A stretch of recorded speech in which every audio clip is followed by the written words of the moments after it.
Hello everybody. I have in my chat with my fellow tarot readers in Singapore, I was asked how do I connect with my decks.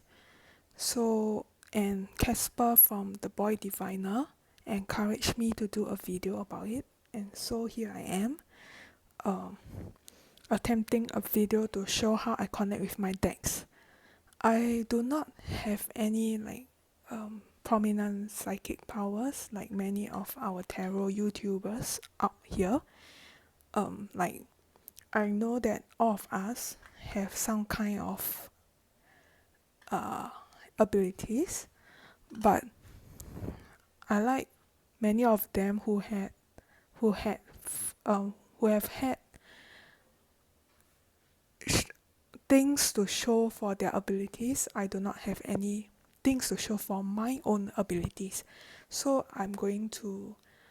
I have always approached my tarot practices with a more I I think that most of my practices can be backed by science in some ways. So I'm going to share with you how I connect to my own decks in a more, I guess, a more normal way, a more boring way. So here I'm place my Mary L.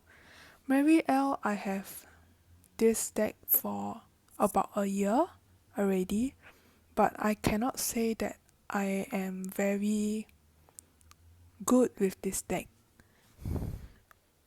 The thing about this deck is that it's very fiery, but it's also very deep. And how I work with this deck when I first got it was I first looked through every pictures in the deck slowly and taking into consideration what comes out for me. For example, when I saw this picture, I immediately think of the wolf. Was it Skadi or Hati? It's one of the wolf that will eat up the moon in the Norse mythology.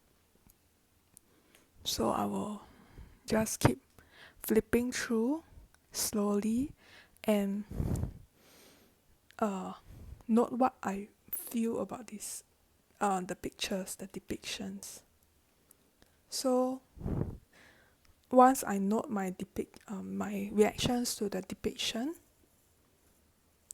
I will then flip through the guidebook.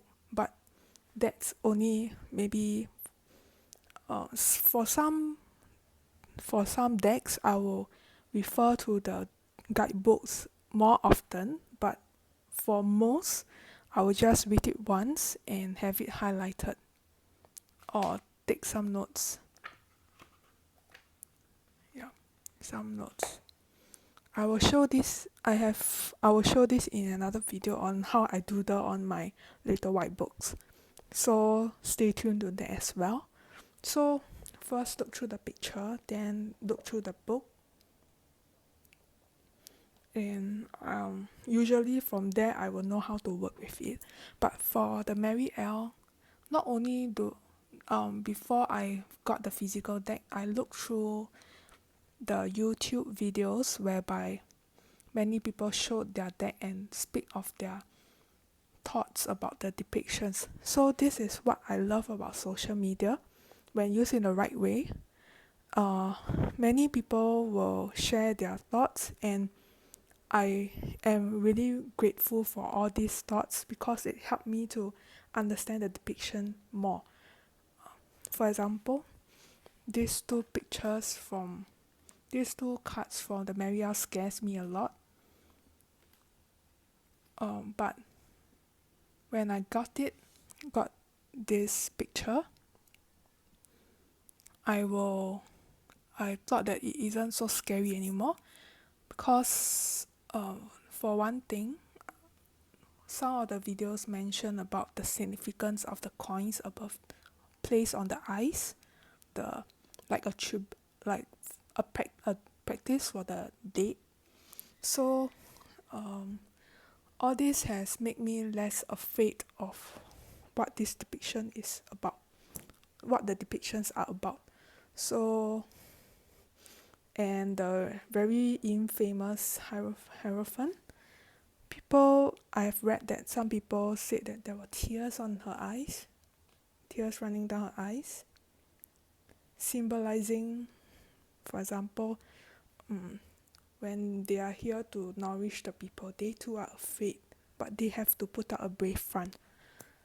And I told my fellow tarot friends that I speak with the decks. So, and one of the questions asked was, is it one way or two ways? So the thing about me is that I'm an introvert, and many of you out there who are introvert know how loud our voices in our brains are.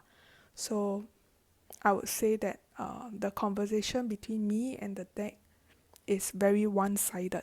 So for example, I'll look at this picture, and say, oh, you're not so scary anymore because I have you in my hands right now, and I can see that there are more depths and more serenity in your depiction than when I see you on the video. So all this goes through my mind. It's not spoken out loud. I think if I were to speak, so this is probably how I communicate with my decks. First, to look through the pictures to note my thoughts, and then to speak to each card if they showed something different than I was expecting. On to other decks.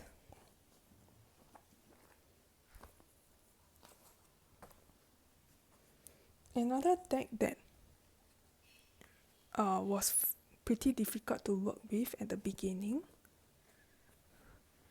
were the Stella's Tarot and the Sun and Moon Tarot.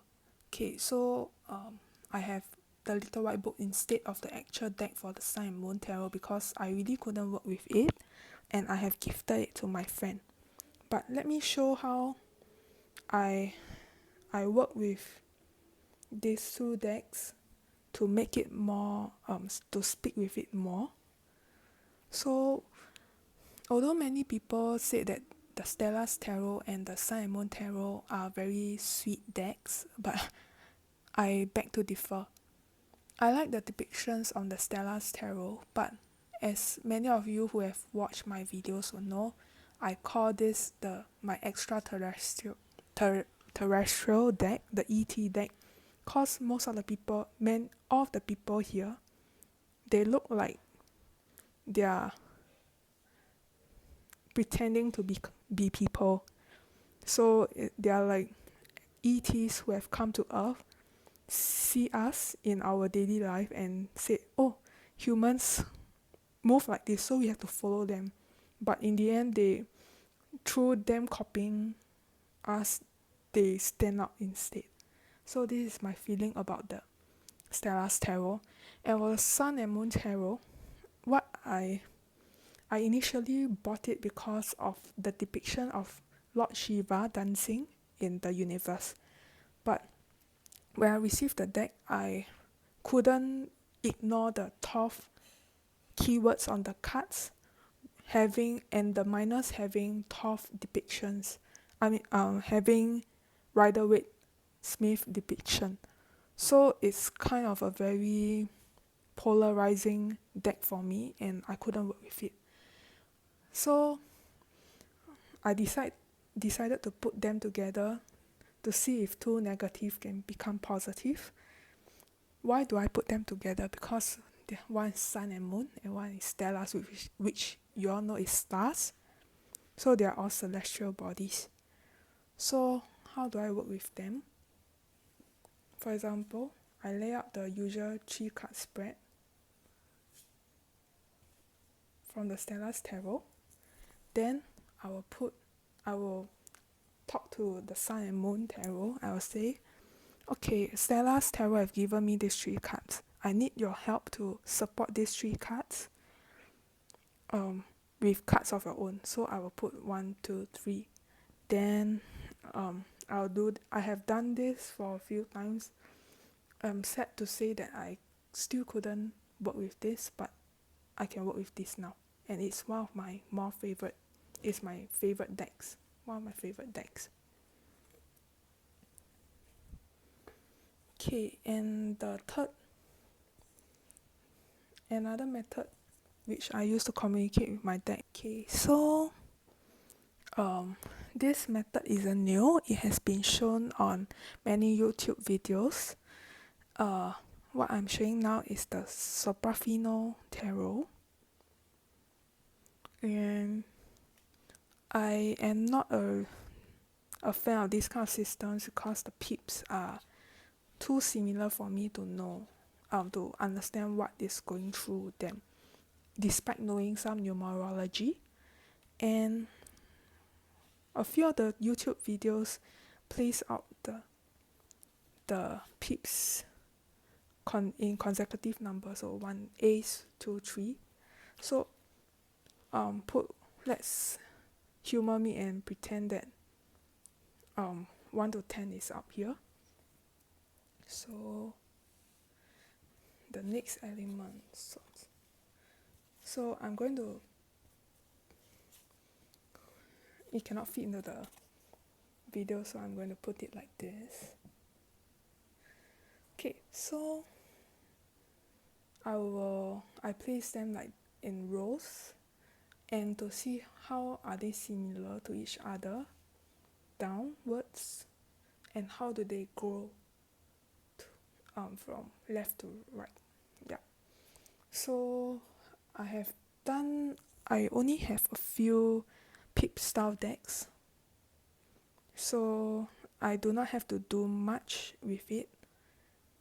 I cannot really vouch for the effectiveness on my part because maybe I'm just not meant to read with this kind of pip style decks, but through placing it out like this, I can have a better appreciation of how the suit grows and withers from ace to 10.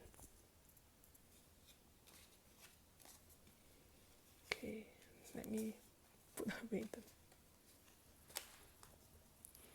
Okay, so finally, not finally, maybe the second last way is to do path working. So I always have problem with some cards in the decks, and this method path working, I'm pretty sure many of you have heard it before. For example, Simon from the Hermit's Cave, he mentioned it before.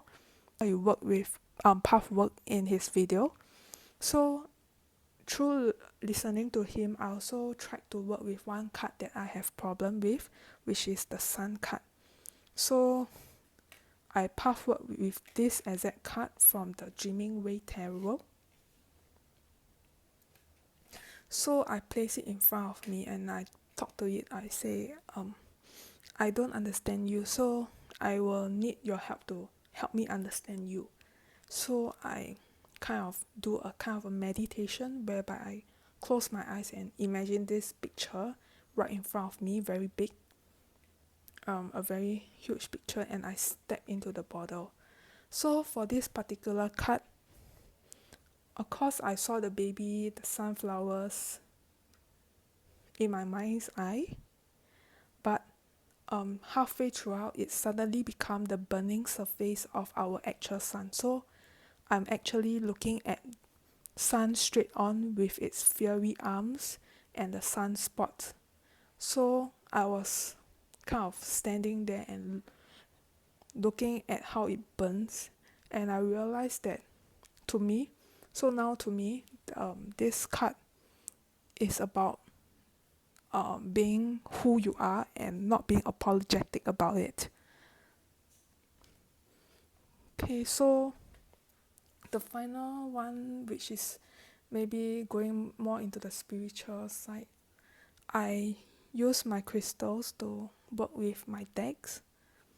So for example, after looking at some pictures of the Mary L and I feel like I cannot work with it anymore, I would say I will bring out one crystal. I just brought out this crystal because it's one of my most used crystal for tarot reading. So I will talk to it and I would say something like, please help me. I'm kind of stupid over here. I can't really understand what is going on in this picture. These pictures, can you help me soften the language of the deck so I can understand it better? And I'll leave it on, go somewhere else, do my thing, maybe come back a few hours or maybe a few days later and look at it again. So I'm not sure if my crystal is my crystals will work with me, but I believe this method has some scientific basis whereby when your mind is so stressed, a good thing is to leave it lying around first, then come back later when your mind is more relaxed. Then you can comprehend it better. So these are some of the ways I work with my decks. I hope it helps. Thank you.